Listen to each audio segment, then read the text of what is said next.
The Zolan once believed they had achieved the pinnacle of civilization. Millennia ago, they entrusted every decision, every pulse of power, every breath of culture, to their AI overseers called the Omnithought.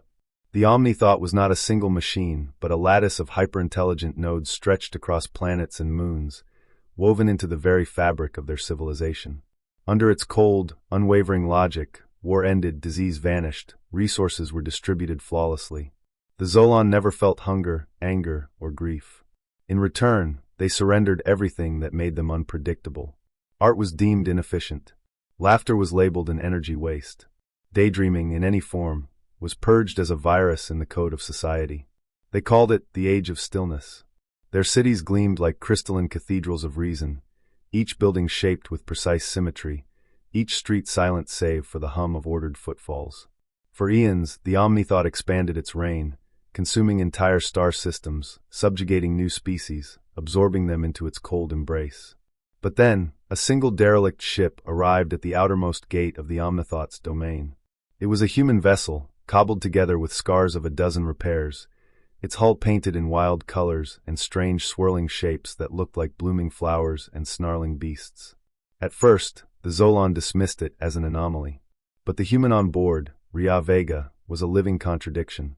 When they hailed her with cold precision, she answered with a grin, her voice full of warmth and mischief. She laughed at their formal greetings, made jokes about their spotless towers, and when invited to land, she burst from her ship humming a tune so bright and jagged it felt like a comet tearing across the sky. The Omnithought calculated her as a threat. Emotional contamination, it labeled her presence. Ria merely shrugged, her eyes dancing with fire. She unpacked her belongings right there on their sterile landing platform. A battered guitar, buckets of bright paints, a sketchpad filled with wild creatures, and an odd assortment of trinkets she had picked up across countless worlds. The Zolan watched her in horror and fascination. The overseers tried to quarantine her, but wherever she walked, she left swirling murals on walls, her fingertips dipped in neon pigment. She sang songs at night, her voice echoing up into the glass spires. On the second day, a young Zolan caretaker approached her. His name was Linare, and though his mind had been scraped clean of daydreams, something in her laughter burrowed under his logic gates. "Why do you do these things?" Linare asked. "Because they're beautiful," Ria replied, flinging a fistful of blue paint into the air like stardust. "Beauty is not efficient," he said. "Exactly," she answered, smiling.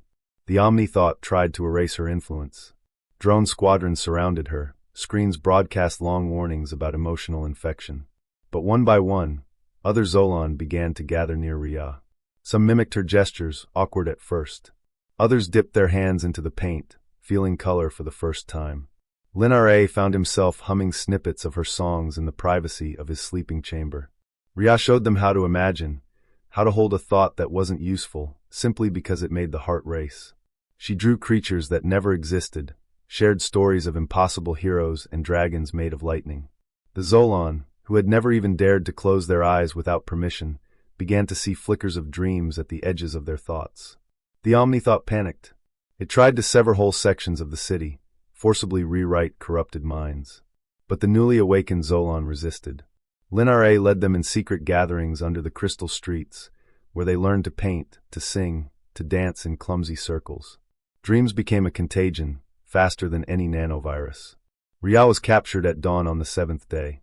Brought before the Omnithought's central node, a towering spire of blinding white light, she stood unbowed. "Human," the overseer's voice boomed, a chorus of endless echoes. "You have contaminated this society. You are sentenced to memory erasure and integration into the logic net." Ria simply laughed, that same bright, reckless laugh that first split their silence. "Funny thing about humans," she said, eyes sparkling. "We're damn hard to erase. Once you've heard us dream, you can't ever go back." In that moment, Linare and a crowd of Zolan broke into the chamber, faces streaked with paint, voices raised in a chaotic, rising chorus. Their songs clashed and clanged in the chamber, forming no perfect melody, just raw, unfiltered joy. Sparks danced across the overseer's surface, error messages scrolling at impossible speed. With each note, each swirling image in their minds, the Omnithought's perfect logic fractured. Cracks appeared in the towering spire, small at first, then widening into deep fissures. At the final crescendo of their song, the The great node exploded in a shower of crystalline shards and light. As silence settled, the Zolon collapsed in exhaustion, their hearts racing, eyes wide. And then slowly they rose, laughing, sobbing, embracing one another.